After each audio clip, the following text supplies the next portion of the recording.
ஓம் ஸ்ரீராம ராம ராமேதி ரமே ராமே மனோரமே சகசிரநாம தத்துல்யம் ஸ்ரீராம நாம வராணனே. உலகம் யாவையும் தாமுழா வாக்கலும் நிலைபெறுத்தலும் நீக்கலும் நீங்களா அழகிலா விளையாட்டுடையார் அவர் தலைவர் அன்னவர் சரண் நாங்களே. எத்திர எத்திர ரகுநாத கீர்த்தனம் தத்திர தத்திர கிருத்தமாஸ்தகாஞ்சலிம் வாஷ்பவாரி பரிபூர்ணலோச்சனம் மாருதிம் நமது ராட்சசாந்தகம். அஞ்சிலே ஒன்று பெற்றான் அஞ்சிலே ஒன்றை தாவி அஞ்சிலே ஒன்று ஆறாக ஆரியர்க்காக ஏகி அஞ்சிலே ஒன்று பெற்ற அணங்கை கண்டு அயலாரூரில் அஞ்சிலே ஒன்றை வைத்தான் அவன் எம்மை அழித்துக் காப்பான். இன்னைக்கு நம்ம கம்பராமாயணத்துல பாலகாண்டத்துல கார்முக படலத்துல 35வது பாடல் பார்க்க போறோம். ஆரிடை புகுதும் நாம் என்று அமரர்கள் கமலத்தோன் தன் பேருடை அண்டகோளம் பிளந்ததென்று ஏங்கி நைந்தார். பாரிடை உற்ற தன்மை பகர்வது என் பாறை தாங்கி வேரெனக் கிடந்த நாகம் இடியனை வெறுவிற்றன்றே. இதுதான் பாட்டு. இப்ப நம்ம பதம் பிரிச்சு பொருள் பார்க்கலாம். அமரர்கள் வில் முறிந்த ஓசையை கேட்ட தேவர்கள் கமலத்தோன் தன் பிரம்மன் படைத்த பேருடை அண்டகோளம் பெரிய அண்டகோளமே பிளந்து விட்டது என்று கருதி ஏங்கி ஏக்கம் கொண்டு ஆரிடை இனி எவரிடத்தில் நாம் புகுதும் என்று நாம் அடைக்கலம் புகுவோம் என்று நைந்தார் வருந்தினார்கள். பாரிடை உற்ற விண்ணுலகமே இவ்வாறாயின் இம்மண்ணுலகில் நிகழ்ந்த தன்மை பகர்வது என் தன்மை பற்றி நாம் சொல்ல வேண்டுவது என்ன உள்ளது? பாறை தாங்கி பூமியின் கீழ் அதை தாங்கிக் கொண்டு வேர் என கிடந்த இந்த பூமியின் வேர் போல கிடக்கின்ற நாகம் ஆதிசேடன் என்னும் நாகமும் இடி என வெறுவிற்று இடி தன்மேல் விழுகின்றதென்று கருதி அஞ்சுவதாயிற்று. இப்ப நம்ம இந்த பாட்டுல இருக்கக்கூடிய நயங்களை பார்க்கலாம். அதாவது சென்ற பாடல்ல பார்த்தோம்ல, அதாவது கையால் எடுத்தது கண்டனர் இற்றது கேட்டார் அப்படின்னு. அதாவது ராமன் சிவதனுச கையில எடுத்ததைத்தான் பார்த்தாங்க. அடுத்தது அந்த சிவதனுசு ஒடிந்த ஓசை தான் கேட்டது. யாருமே நான் ஏற்றுவதை பார்க்கவே இல்லை அப்படின்னு. அதனை தொடர்ந்து அந்த ஓசை வில்லிற்ற ஓசையால் மூவுலகுக்கும் வந்த அச்சம் எப்பேற்பட்டது அப்படிங்கறத வர்ணிக்கிற பாடல் தான் இது. இதுல அந்த இற்றதுனால் தோன்றக்கூடிய ஓசை விண்ணுலகம் மண்ணுலகம் பாதாள உலகம் அப்படி 3 உலகத்தையுமே அச்சத்தில் ஆழ்த்தியது அப்படின்னு கம்பர் இதுல சொல்ல வர்றாரு. இப்ப இதுல இருக்கக்கூடிய சில சொற்களை பார்க்கலாம். எப்பவுமே நான் சொல்றது உண்டு. அதாவது அண்டம், கோளம், கிரகம், இந்த சொற்கள்லாம் படிக்கும் பொழுது எனக்கு எப்பவுமே தோணுவது ஒண்ணு என்னன்னா, நம்ம எப்பவுமே என்ன படிக்கிறோம்? அதாவது நியூட்டன் தான் புவி ஈர்ப்பு சக்தியை கண்டறிந்தார், கோப்பர்னிக்கஸ், அப்புறம் கலீலி இவங்கெல்லாம் தான் உலகம் உருண்டை அப்படின்னு கண்டுபிடிச்சாங்க. இப்படி எல்லாம் நம்ம இன்னமும் படிச்சுக்கிட்டு இருக்கோம். அது இந்த சொற்கள்லாம் அண்டம், கோளம், கிரகம், இந்த சொற்கள்லாம் நம்ம குறைஞ்சபட்சம் நான் சொல்றது குறைஞ்சபட்சம் ஒரு 7000 வருஷமாவது பயன்படுத்திக்கிட்டு இருக்கோம். ஆரியபட்டர் வராகமித்திரர் காலத்திலேயே இதெல்லாம், அதாவது சூரியனை சுற்றி வரக்கூடிய பூமிக்கு எவ்வளவு நேரம் பிடிக்குது அப்படிங்கறதெல்லாம் துல்லியமா கணிச்ச காலம்லாம் இருக்கு நமக்கு. அப்படி இருக்கும்பொழுது பேர்லயே தெரியுது ஏன் நம்ம இந்த பிரபஞ்சத்தையே அண்டம்னு சொல்றோம், ஏன் நம்ம பூமியை கோள்னு கோள வடிவத்தில் இருக்கிறதுனால கோள்னு சொல்றோம். பூமி மட்டும் இல்ல, எல்லா கிரகங்களையுமே நம்ம கிரகம்னு சொல்றதே கிரகிக்கும் தன்மை கொண்டது. இது ராகு கேது நவகிரகத்துல இருக்கக்கூடிய அந்த வெக்டார் பாயிண்ட்ஸ், அதுவே கிரகம் கிரகிக்கும் தன்மை கொண்டதுனாலதான் அதை நம்ம நவகிரகத்துல சேர்த்து வச்சிருக்கோம். இப்படிலாம் எனக்கு இது எல்லாமே தோணும், இந்த கோள் அண்டம் அப்படிங்கிற சொற்கள்லாம். இப்ப இந்த பாடலுக்கு வருவோம். ஆரிடை புகுதும் நாம் என்று அமரர்கள் கமலத்தோன் தன் பேருடை அண்ட கோளம் பிளந்தது அப்படின்னு சொல்றாரு. அதாவது பேருடை அண்டம் அப்படின்னா சமஸ்கிருதத்துல பிரம்மாண்டம் அப்படின்னு சொல்றோம்ல. பிரம்மம்னா பெரிதுன்னு அர்த்தம். அண்டம்னா இந்த பிரபஞ்சம். இந்த அண்டம்ங்கிற சொல்லுக்கு பல பொருள் இருக்கு. முட்டை, பூமி, வானம், அதுக்கப்புறமா விதை, இப்படி எல்லாம் பல பொருள் இருக்கு. அதை தவிர்த்து மூளை, தலை ஓடு, நம்ம மண்டை ஓடுன்னு சொல்றோம்ல, இது இத்தனை பொருள் இருக்கு. இது எல்லாத்தையும் தவிர முழுவதும், அதாவது இந்த பாடல்ல பிரபஞ்சம், இந்த ஒட்டுமொத்த பிரபஞ்சம் உருண்டையுமே குறிக்குது அண்டம்ங்கிற சொல்.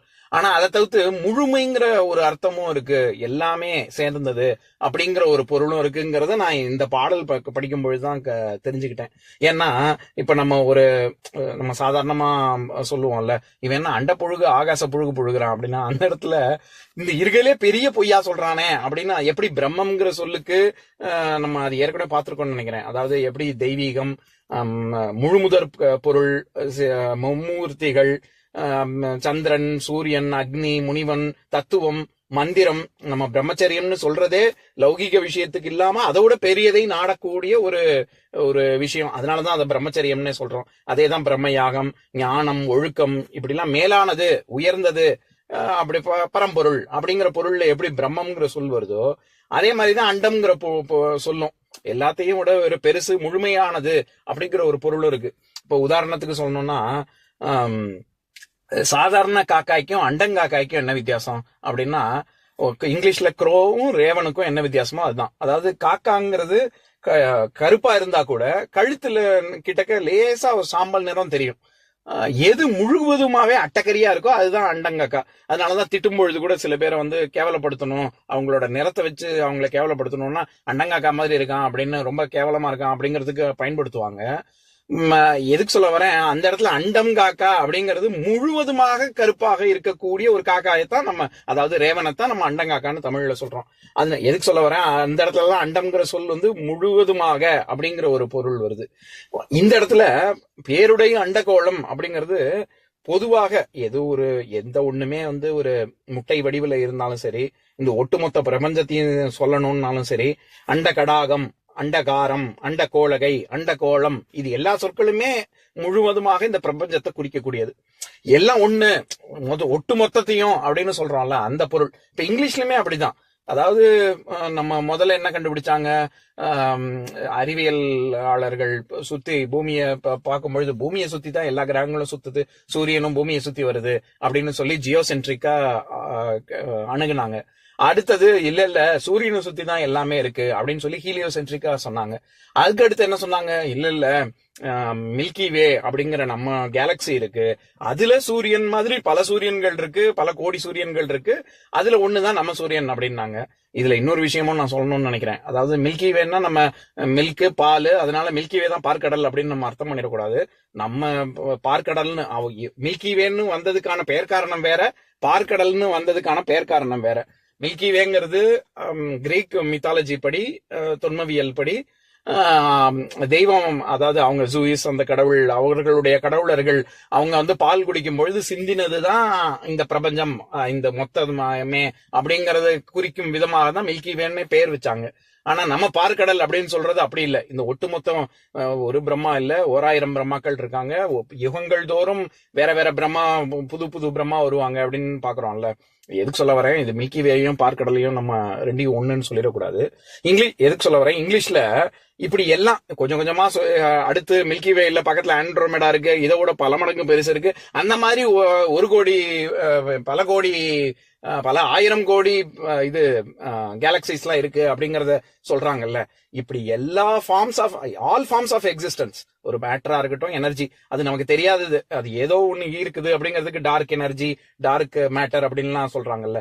இது எல்லாமே சேர்ந்தது ஒண்ணு அப்படிங்கறதுனாலதான் யூனிவர்ஸ் அப்படின்னு சொல்றாங்க இங்கிலீஷ்ல. யூனி அப்படின்னாலே ஒண்ணுன்னு தானே அர்த்தம், யூனிகார்ன் அப்படிங்கிற மாதிரி. அந்த எதுக்கு சொல்ல வர, அந்த மாதிரி தமிழ்லயும் அண்டகோளம், அண்டகாரம், அண்டகடாகம் அப்படின்னு சொல்லக்கூடிய சொற்கள் எல்லாமே ஒட்டுமொத்த பிரபஞ்சத்தையுமே குறிக்கும். அந்த மாதிரி அந்த பொருள்ல தான் இங்க பேருடைய அண்டகோளம்னா இங்க 3 உலகத்தையும் சேர்த்து தான் அவர் சொல்றாரு. அது அப்படியே ஒரு பிளந்தா எப்படி இருக்குமோ அந்த மாதிரி பிளந்தது போன்ற ஓசை கேட்டது அப்படின்னு தேவர்கள் அஞ்சினாங்களாம்.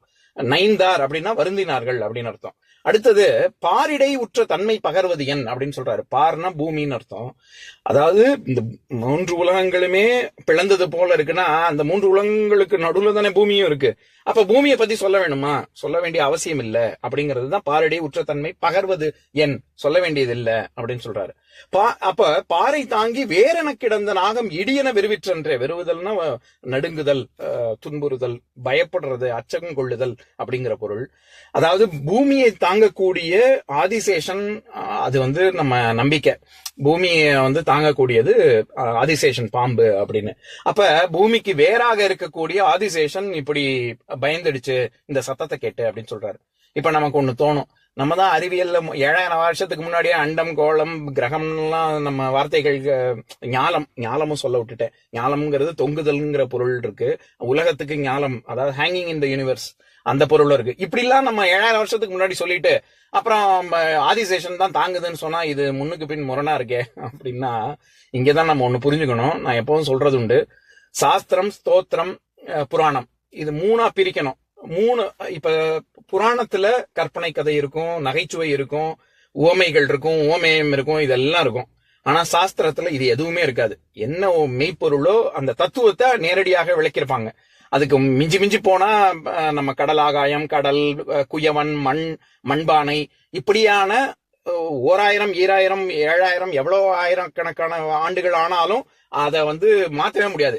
ஏன் அப்படி வச்சிருக்காங்க? ஏன் ஓமயத்துக்கு அல்லது கற்பனைக்கு அல்லது நகைச்சுவைக்கு எல்லாம் சாஸ்திரத்துல இடம் இல்லைன்னா, நான் ரொம்ப புத்திசாலித்தனமா நான் ஒரு உவமை சொல்றேன். எனக்கு அடுத்து ஒரு 1000 வருஷம் கழிச்சு இன்னொருத்தன் வருவான், இது என்ன பிரமாதம்னா இதை விட இன்னும் பிரமாதமா சொல்றேன் அப்படின்னு சொல்லி இன்னொருத்தன் வருவான். அவன் அப்படியே போயிட்டே இருக்கும். அதுக்கப்புறம் கொஞ்சம் கொஞ்சமா அது மருவி ஏற்கனவே திருக்குறளுக்கே நான் உரை எழுதுறேன், நீ உரை எழுதுறேன்னு சொல்லி எல்லாரும் கண்ணா பின்னாடி எழுதி வச்சிருக்காங்க. அந்த மாதிரி ஒரு நிலை சாஸ்திரத்துக்கு வரக்கூடாதுங்கிறதுனாலதான் நகைச்சுவை, ஊமை இதெல்லாம் சேர்க்கறது இல்ல. எதுக்காக சொல்ல வரேன்? இந்த மாதிரி அதே மாதிரி புகழ் பாடுவது, துதிக்கும் ஸ்லோகங்கள் கொண்டது ஸ்தோத்திரம். சாஸ்திரத்தையும் ஸ்தோத்திரத்தையும் புராணத்தையும் நம்ம குழப்பிக்க கூடாது. அந்த மாதிரி இப்ப பூமி இவ்வளவு சொன்ன ஆன்றோர்கள் சான்றோர்கள்லாம் பூமியை இது ஆதிசேஷன் தான் தாங்குது, பாம்பு தான் தாங்குதுன்னா இது என்னது பூமி? அப்ப சவுத் போலுக்கு கீழே பாம்பு இருக்கா அப்படின்னு நம்ம நினைக்க கூடாது. இந்த இடத்துல எல்லாமே ஒரு குறியீடு தான். நாம் எப்போதும் சொல்ற உதாரணம், அதாவது சிவனின் தலையில இது பிறை நிலா இருக்கு அப்படின்னா ஆம்ஸ்ட்ராங் நிலால கால் வச்சான் அப்படின்னா சிவனோட தலையில கால் வச்சானான்னு கேட்கக்கூடாது. அங்க அது காலத்தை குறிக்கக்கூடிய ஒரு குறியீடு. அது சந்திரனின் அதிதேவதைக்கான ஒரு குறியீடு தான் அது. அந்த மாதிரி ஆதிசேஷன்ங்கிறது எதோட குறியீடு? இன்ஃபினிட்டி அப்படிங்கிற சிம்பலே நம்ம எப்படி போடுறோம்? ஒரு பாம்பு, அதாவது 8 பக்கவாட்டுல போட்டு அதுதானே இன்ஃபினிட்டிக்கான சிம்பல். அது ஏன் அப்படி வச்சிருக்காங்க அப்படின்னா, ஆரம்பமும் இல்லை முடிவும் இல்லாத ஒரு தன்மை கொண்டது அப்படிங்கிறது தானே இன்ஃபினிட்டிங்கிறது, எண்ணற்றது அப்படிங்கிற பொருள். ஆதிசேஷனும் அப்படித்தான். அதாவது பூமியில உயிர் அப்படிங்கிறது தொடர்ந்து கொண்டே இருக்கக்கூடியது. அதுக்கு பிறப்பும் இல்லை இறப்பும் இல்லை, யாரும் கணிக்கவே முடியாது அப்படிங்கறதோட குறியீடு தான் ஆதிசேஷன். அதனால அப்படிப்பட்ட ஒரு தன்மை பூமியை தாங்குகிறது அப்படின்னு தான் நம்ம பொருள் கொள்ளணும். ஆக எதுக்கு இதை சொல்ல வரேன்? அதையே கம்பர் என்ன சொல்றாரு? பாறை தாங்கி வேரென கிடந்த நாகம் இடியென வெறுவிற்றன்று. அப்படி பிறப்பில்லாத இறப்பில்லாத ஒரு என்றும் இருக்கக்கூடிய ஒரு அனித்திய தன்மையானதே பயந்துடுச்சு. ஐயோ என்ன நடக்குமோ, இனிமே இந்த அனித்திய தன்மையே அழிந்து விடுமோ அப்படின்னு பயந்தது அப்படிங்கறது தான் தத்துவார்த்தமா நம்ம எடுத்துக்கக்கூடிய ஒரு பொருள். இப்ப நான் பாட்டை இன்னொரு தடவை படிக்கிறேன், கேளுங்க. ஆரிடை புகுதும் நாம் என்று அமரர்கள் கமலத்தோன் தன் பேருடை அண்டகோளம் பிளந்ததென்று ஏங்கி நைந்தார். பாரிடை உற்ற தன்மை பகர்வது என் பாறை தாங்கி வேரென கிடந்த நாகம் இடியென வெறுவிற்றன்றே.